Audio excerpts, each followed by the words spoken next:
Finally চলছি আমরা মায়াপুরের উদ্দেশ্যে। ট্রিপ ক্যান্সেল হতে হতে 3 মাস হয়ে গিয়ে 4 মাসের মাথায় সত্যিই ভগবান আমাদের ডাক দিল। ওই জন্যে বলে ঈশ্বর যতক্ষণ না ডাকবে ততক্ষণ ঈশ্বরের কাছে পৌঁছতে পারবে না। দিনটা শুরু ভোর 4টের সময় উঠে। অন্য সময় ভোর 4টের সময় ওঠা বড্ড বেশি কঠিন কাজ, কিন্তু ঘুরতে যাওয়ার সময় এই তপ্ত গরমেও গরম লাগে না, না মনে হয় ভোর 4টের সময় উঠেছি। পৌঁছে গেছি হোটেলে। সেখানে ফ্রেশ হয়ে সবার প্রথমেই আহার করতে যাব, কারণ পৌঁছতে একটু দেরি হয়ে গিয়েছিল। আর তারপরে এই হোটেল খোঁজার ব্যাপারটা শনি রবিবার ছুটি থাকায় বড্ড বেশি চাপ হয়ে গিয়েছিল। প্রথমে আহার করতে চলে এসেছিলাম এই ভবনে, আর সেখান থেকে জানলা দিয়ে অপূর্ব মন্দিরের চূড়া।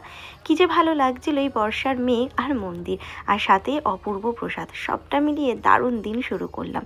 একটা মিনি ব্লগে সব কিছু শেয়ার করা সম্ভব নয়, আস্তে আস্তে সব মিনি ব্লগে তোমাদের সাথে কিভাবে দিনগুলো কাটালাম শেয়ার করব। সবাই ভালো থেকো, সুস্থ থেকো। রাধে রাধে সকলকে। হরে